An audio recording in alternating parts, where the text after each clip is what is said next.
Dear fellow survivor, 22 years ago, when I survived the shootings at Columbine High School, there were very few words or sentiments that could bring comfort or solace. That is still true today. Words fall significantly short. They feel small and trite. However, I felt compelled to at least try to convey some of the comfort I wish was shared with me. When Columbine happened, people would often ask why I shared my story.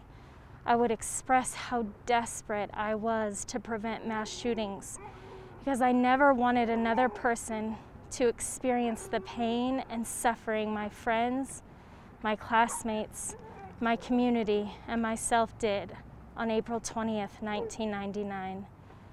I am deeply sorry that I have failed you, that we have failed you.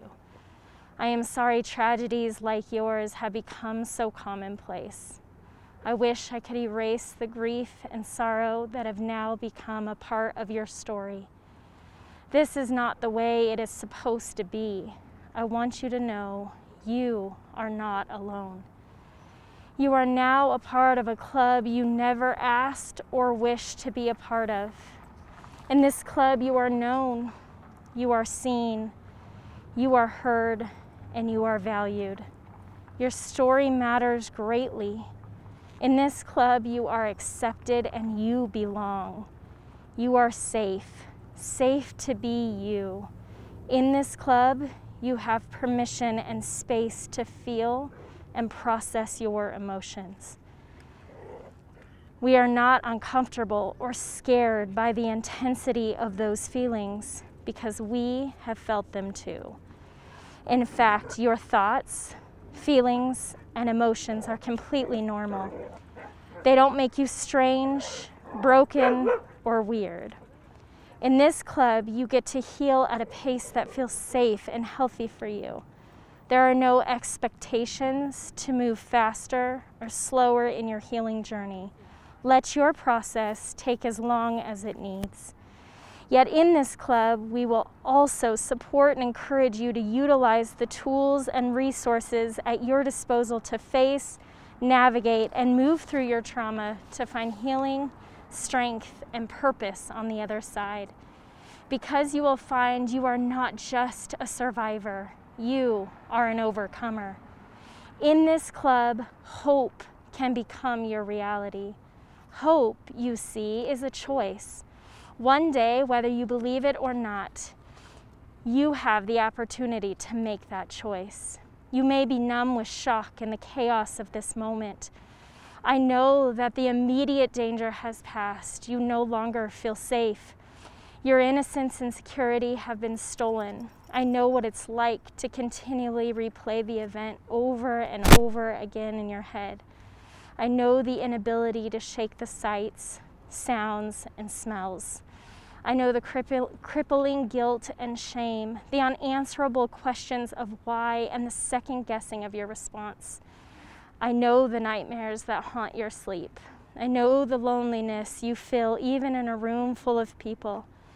I know what it feels like to be used and abused by the media. I know how overwhelming it is to experience every emotion and yet feel absolutely nothing at all.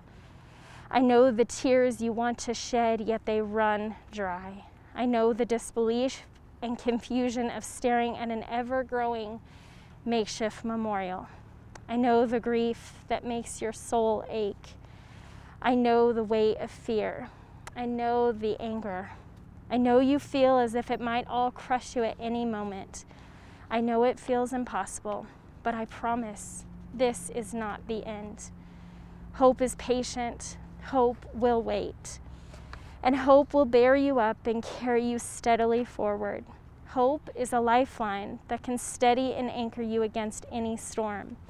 I know this because I chose hope, and slowly, miraculously, things began to change for me. Fear was replaced with courage, anxiety with peace, bitterness with forgiveness, despair with joy, and negativity with gratitude. But hope is not found in a system or an institution. It can't be bought, sold, or traded. It's not in a government, its laws, policies, or form. If anything, we need heart reform. For me, hope is found in a Savior, in the person of Jesus Christ. For you, hope may be found elsewhere, in anything higher than yourself. No matter where you find hope, you must be willing to look for it. Hope begins with us, and it ripples out into our homes, our places of work, our neighborhoods, and our communities. Hope grows and unfurls in us when we open ourselves to the possibility to live again, to see each moment and each breath as a precious gift. Hope is extended when we stop fighting against one another and begin to fight for one another. When we remember that each person we come in contact with has a unique story and is facing a battle, we offer grace, love, and honor. There is so much more I want to say to you, but I will end here except to offer this. For those asking if it ever gets any easier, I say it does not, should not, ever get easier to witness death and violence. We cannot be desensitized to that. Instead, let us channel our emotions toward action, change, and hope. We are among those who have lived to see another day. We are warriors of hope. Refuse to give up. Refuse to give in. Your friend, your sister in hope, and fellow survivor, Crystal Woodman Miller.